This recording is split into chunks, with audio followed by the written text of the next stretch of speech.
When Stephen was told that he had the flu, accepting what he was told by the doctor, he knew something was wrong. After going to see a third doctor is when his life changed. Tonight's title, I Was Born with Just One, told by Stephen Johnson. Well, hello, Steve. How you doing? Good. And I'll be like, hey, Bill, how's it going, man? How's everything good? Life good? Life is good, and I thank you. Thank you for asking. Okay, Steve, today is kind of a subject that I heard about you through some friends and your advocacy for kidneys and how you've been a spokesman and things. Can you kind of get us going on the background on what happened and how you found out you needed a kidney, where you got the kidney, and then we'll get into the rest of it? Well, Bill, first of all, thanks for the invitation. I'm definitely honored to be here. Oh, thank you. I'm gonna start back in with the whole procedure. When I first got sick, it was Christmas of 1995, and I had a real bad case of what we thought was the flu. And I went to my doctor, family doctor, who was actually, you might remember him, Dr. Russell Simpson.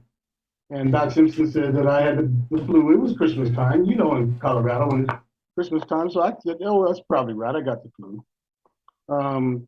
He started me on antibiotics. And Bill, I took these antibiotics. And then, at that time, I was still going to the gym. And went to the gym, man, I couldn't shake it. Could not shake this cold or flu, whatever it was. So I went back to Dr. Simpson. He said, I still think that's what it is, but let me refer you recently to another doctor. That doctor says the same thing. They jumped up the antibiotics on me. Still didn't work. So I went to a third doctor. And he said the same thing. Now, during this time, Bill, I'd lost 50 pounds. Wait. 50 pounds. Yes. I mean, it was tearing me up, man. I had no appetite. The biggest thing was I couldn't pee. That should have been an indication to us. But the bottom line is that after that, we found a doctor down at Denver Health. What should have been a signal when you couldn't what? I couldn't urinate. I couldn't pee. I thought that's what I heard you say. That's uncomfortable. Well, what it was you think that because I couldn't urinate, that would have gave me more weight. But instead, because I couldn't do anything, my body was shutting down on me. That's where I dropped that 50 pounds. It was like I was in bad shape, Bill. Okay, tell me about it. Okay, so like I said, we finally got the right doctor who was down at Denver Health. And I would tell anybody, when you're really sick, you go to Denver Health. Denver Health is world renowned. They have the best doctors in the world, trauma doctors. And anyway, this doctor, when we came in, well, it took us 2 weeks to get the appointment to see him, Bill. I didn't, raise any fuss about it because I knew he was going to tell me I had the flu. We went in and they drew some blood work, and nurses started coming in and out. And the doctor came in and he says to me, why'd you take so long to come in? I could barely hold my head up. I said, well, I just assumed you were going to say I had the flu like everybody else. He said, no, you're a total renal failure. And I don't know if you're going to... Wait, excuse me. Wait a minute. Okay. You are kind of going a little fast. I mean, I'm trying to absorb it. You said you come in thinking that somebody's going to tell you had the flu, yeah. And the word you got was what? Total what?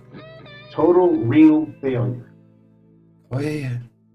And I was happy because I knew that sounds strange, but I was happy because I knew I did not have the flu. I knew in my heart I didn't. My wife started crying, and I told her, don't worry about it. Now we know what's going on. Well, Bill, they took me straight upstairs and started dialysis. They dialyzed me in the hospital.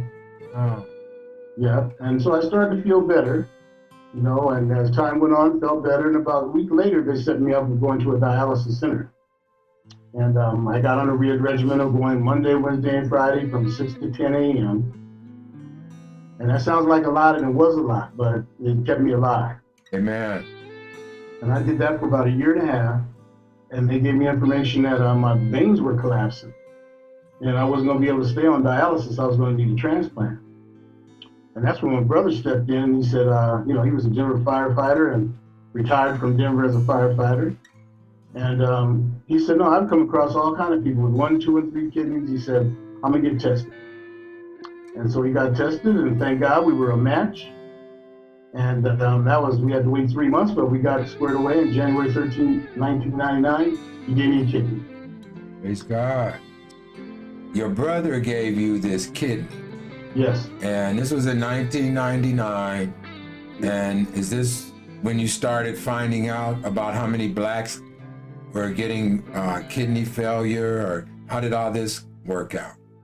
Well, Bill, because during that time from the dialysis to the transplant, I had time to do a lot of my own little investigation, I'll call it. Amen. Amen. And that's how I come to find out all these different things, but that still didn't make it easy for me for a transplant. I tried to talk my brother out of it. I really did.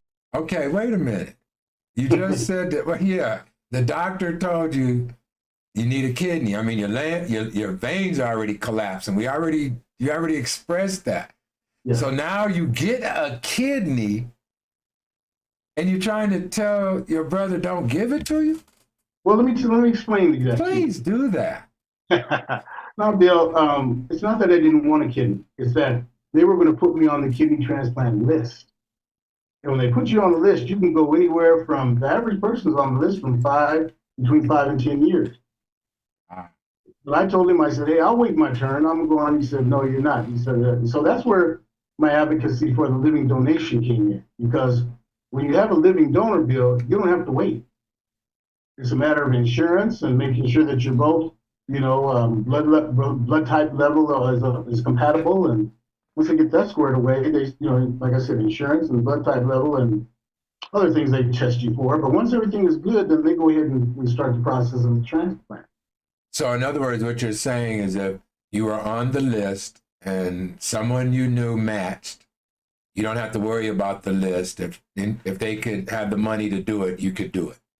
If your insurance will pay for it, and most insurances will pay for it now. If your insurance will pay for it and you're compatible and all this list that they have for you, then you start the process of the transplant. If you don't have a living donor, you go on the list, Bill. And like I said, you can be between 5 and 10 years.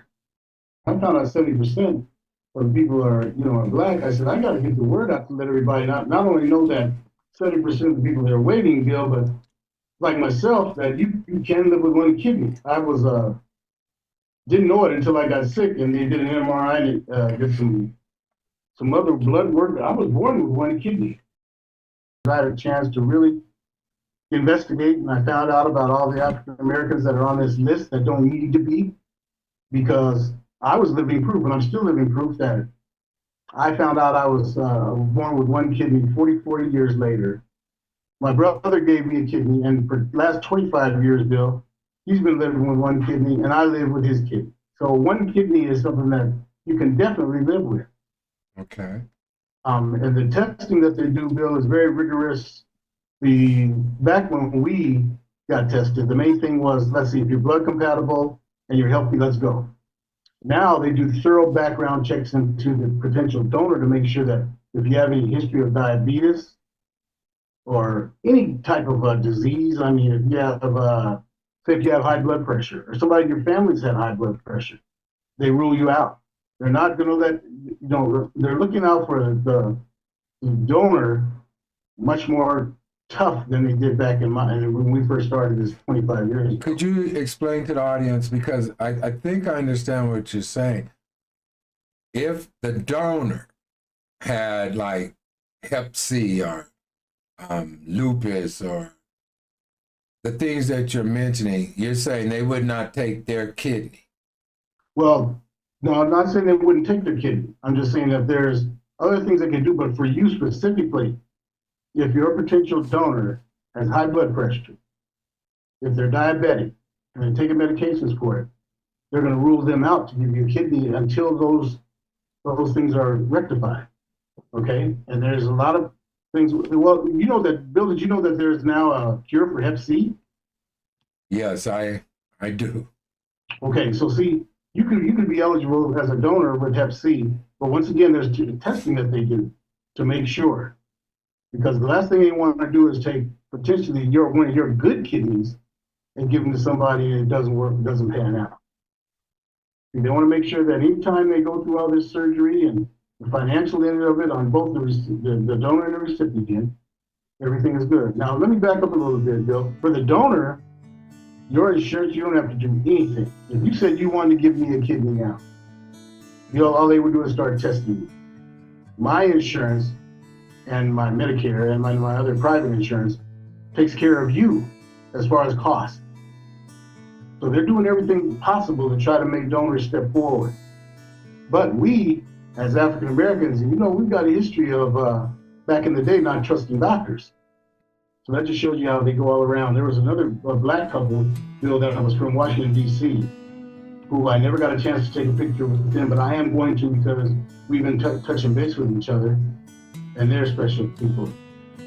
So there's a lot of reasons, and so all I can really tell folks, potential donors, is I tell them, say, hey, look, I was born with one kidney, so you can live with one kidney. I'm living proof. And for the last 25 years, I've lived with one, and my brother's lived with one. Well, tell me, sir, you got your kidney in 99. Yes. Could you expand a little on how the African Americans versus other groups of people, as far as needing kidneys, getting kidneys? Have you ever been in a situation? Have you been on the waiting list? Well, Bill, it's funny you say that, is because now it was 3 years ago that my numbers started creeping up. Now, at that time, I'd had my kidney for 22 years, and I got very comfortable with life, saying this kidney will last me till I die. And my numbers started creeping up, and we got caught up in the pandemic. And so I had to go back on the list because I had to find another potential living donor. What you're saying is that the kidney that you had received 22 years ago, the kidney you received 22 years ago is now going bad. Yes. And it's been 3 years that it's started declining. So that gave me a chance to see if I could have another living donor. And jumping ahead of everything, but Bill, I've had 5 different people that have tried to give me a kidney, and for one reason or another, they wouldn't work out. And I have to tell you that 3 of those people, it was a blessing in disguise, because they found out, 2 found out they had high blood pressure, and 1 found out she was diabetic. So that, as far as I was concerned, that was a win. Well, 5 people willing to give up an organ for you, my brother, that says a lot to me about you. Hey, like you said, people giving organs, that's a compliment to you. Well, I appreciate that, Bill. And most of it is because of, like I was saying earlier, my advocacy. I was able to explain to people in depth, about what it would entail, and tell them it's no easy process. But if you want to do it, I would appreciate it.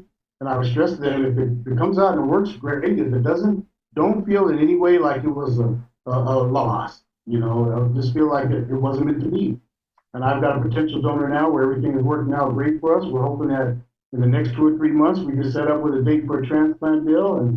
And as you can see, man, I'm positive. I mean, I had, if nothing else, I had 22 great years, Bill. Got to see I've got 4 grandkids. I saw everyone. Well, I saw 4 of them born. The other one I didn't see, my only granddaughter. Her and my son-in-law, my daughter, were over in Italy. He played pro basketball, and she was born over in Italy.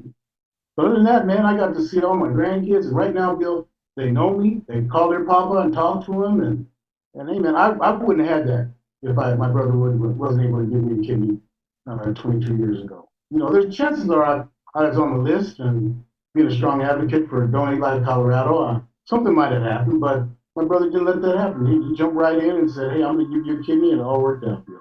And you have a donor now. Right now, I got one lined up. He's being tested. Yes, sir. And I also heard you speak about the joy and the happiness. And when you speak like that, I'm a believer, And when I hear you speak like that, it's the faith and the hope. That's how I kind of turn it into. You have a real positive attitude. For a person going through what I hear you going through one time would be devastating. But now you have to go through it 2 times. Can you really just give me an idea of, like, when it fell on you, when you realized, like you said, your wife was upset? And I know it had to, I mean, I don't know, but something inside, you had to grab a hold and brace yourself. What were those moments like, sir? Bill, that's interesting you say that, man. I told you, man, I paid attention to some other interviews you've done, and you've done a great job of pulling out what the crux of the deal is. When I first got sick, my daughter had to come to live with me. Her mom had passed away, and she was 11 years old. And so when I got sick, my number one thing was is that, man, I remember very vividly, Bill, that I asked God, just let me be around long enough to see her graduate high school. She'll be an adult. She's gone. I know she'll be okay.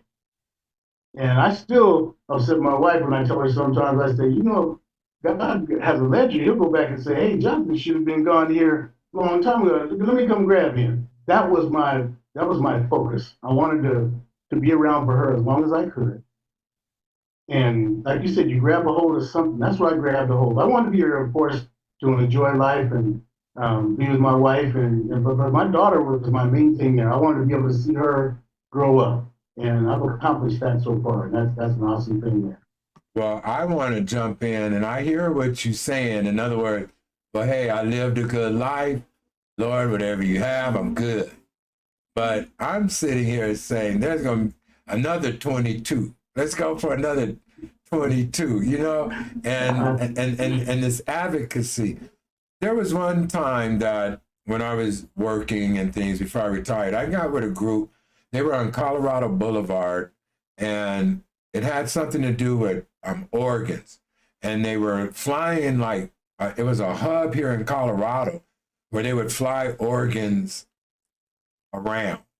Yes. And when I started sticking my nose into that, I found out that for blacks, it's a whole nother ratio or something different as far as getting organs.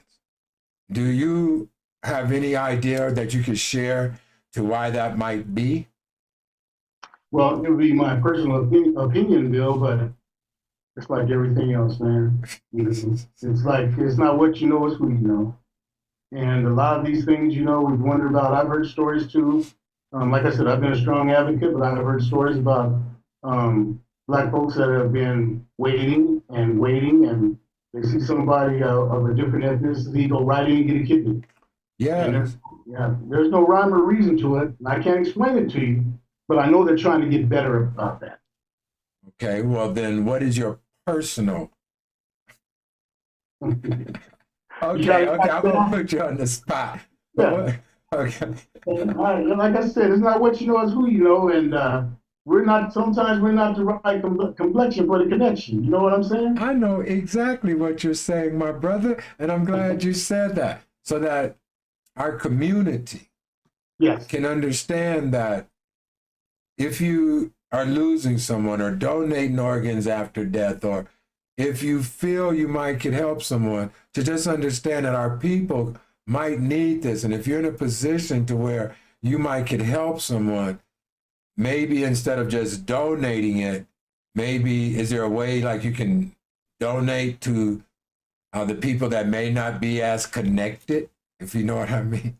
But Donate Life Colorado specifically is who I started off with. I'm no longer with them now because I was very fortunate to get with another organization. But Donate Life to Colorado is strictly volunteer.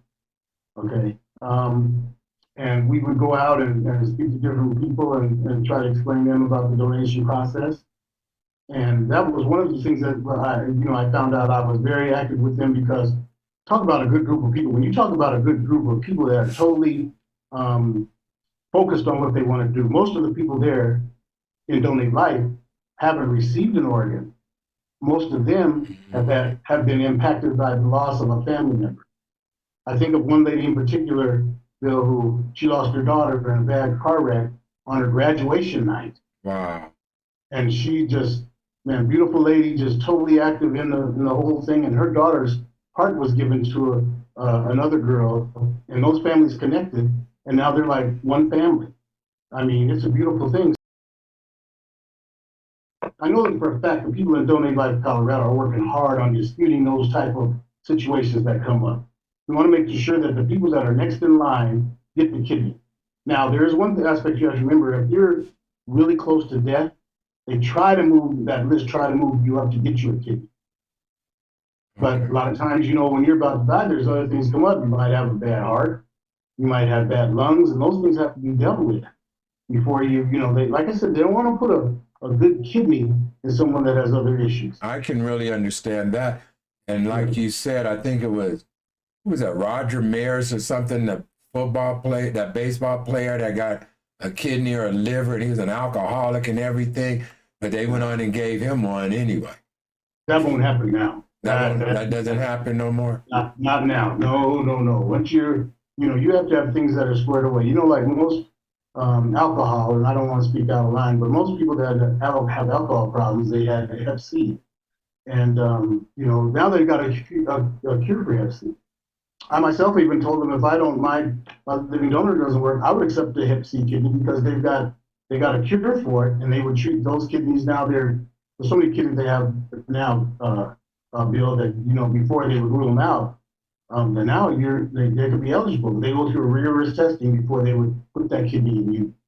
Okay, I also remember one time, sir, I believe you were on a poster. Can you tell us a little bit about how you ended up on the poster? In the center, as a matter of fact. I think you're talking about, there were two posters I were on, Bill. One was the one that should be in front of you. There was myself and 4 other people. Yes.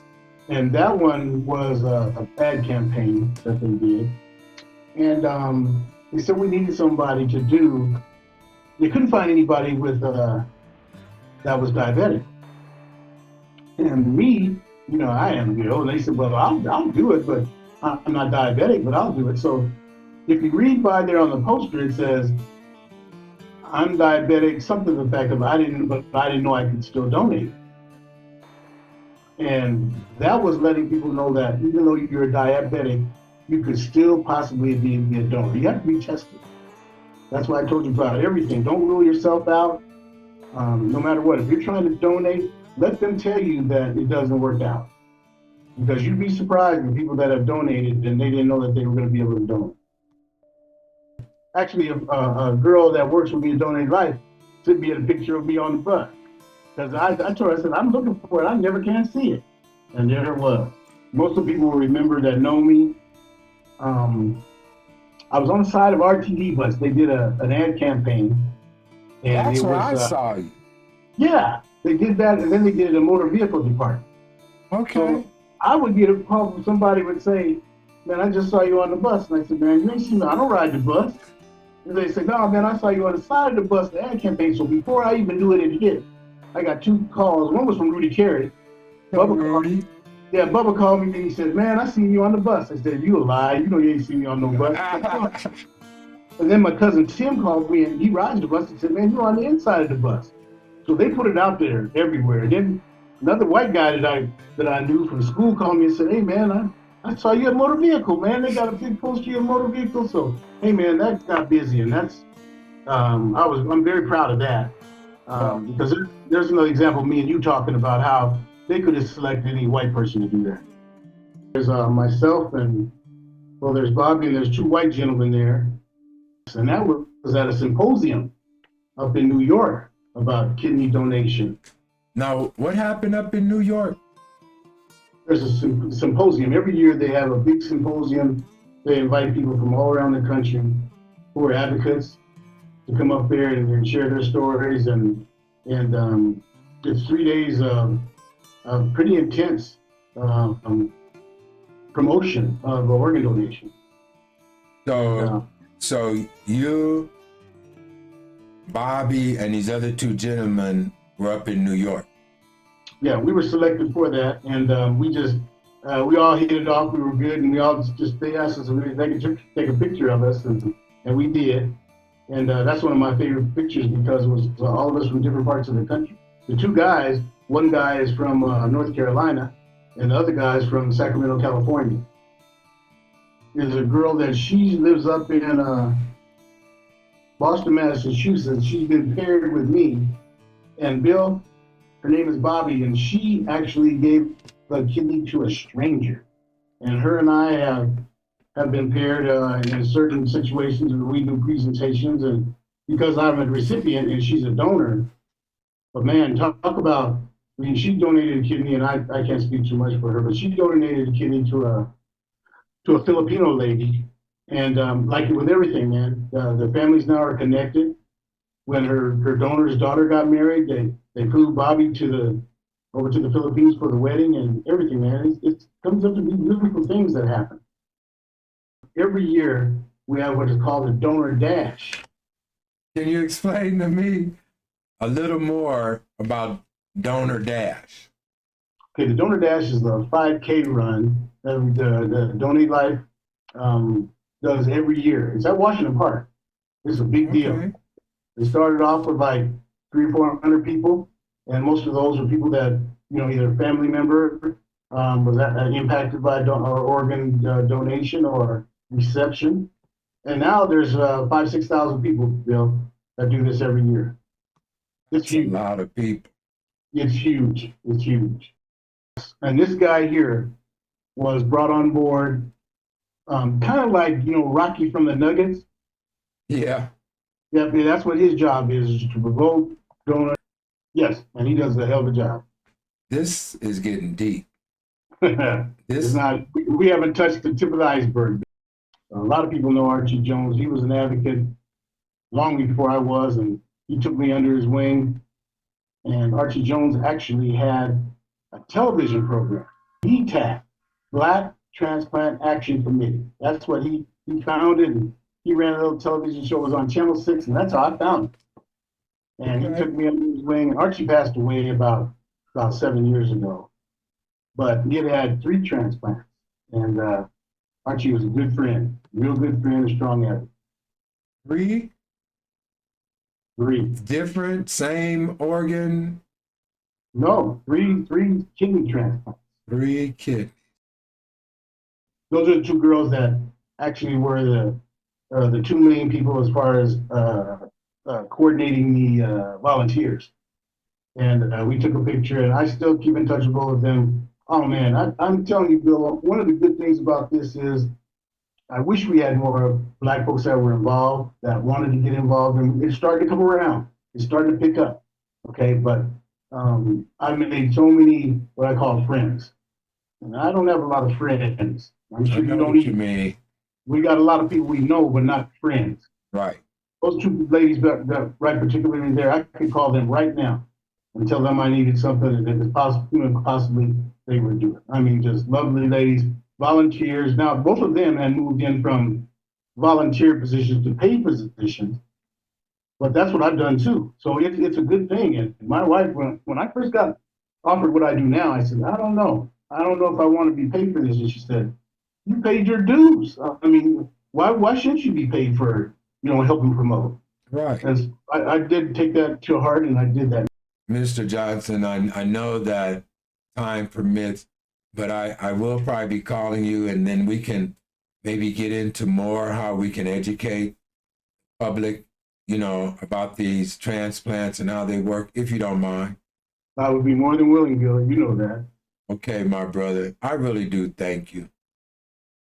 Well, my brother, I really am going to be praying with you and for you and your family, and I just really thank you for taking time here.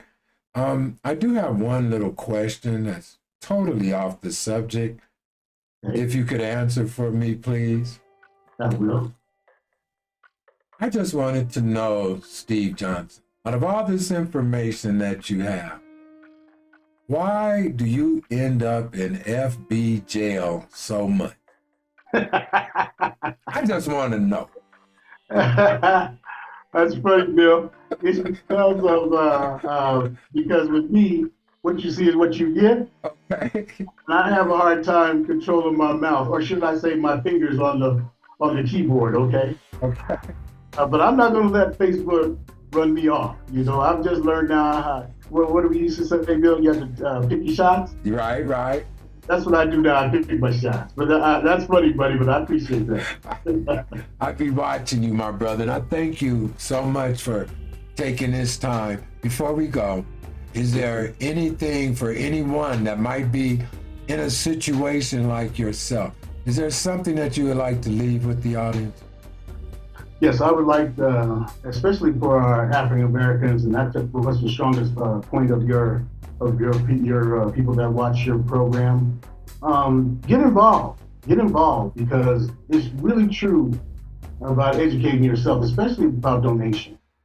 And not so much, not only just living donation, but if a family member of yours passes away, most likely someone from Donate Life Colorado is going to come to them and ask them about the possibility of donating their organs. And I don't want you to be shocked by that. A lot of people, I've been in situations where they got pretty upset about it.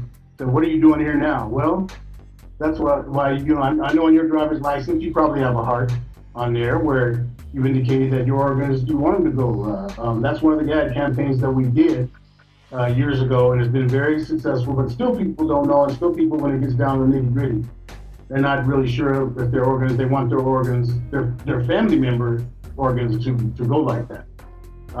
My attitude on that has always been, you can't take them with you. That's the bottom line, and I know a lot of people don't agree with that, but if you educate yourself on it, you'll see that it's a beautiful thing to do. Well, I thank you, Mr. Johnson, for answering the call and taking this time, and hopefully you'll stay out of Facebook jail and all of that kind of stuff. Thank you for the information that you have given us. And I know a couple of people that are living now where they had to get kidneys, to them. And my brother, I mean this in all sincerity, I will be praying for you and your family.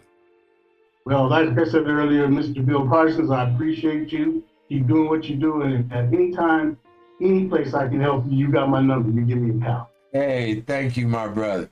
You have a great day. You too. Take care. Okay. Well, another episode of Where Were You? And we would like to thank our guests for this evening. Also want to thank New Me. New Me helps sponsor Where Were You? So go on and check it out. New Me /Arkway. Also, go on and hit that like. Go on and hit subscribe. Go on and hit that share. Go on and leave a comment. And if you find anyone that has a story, let me know. And hey, you bless someone today.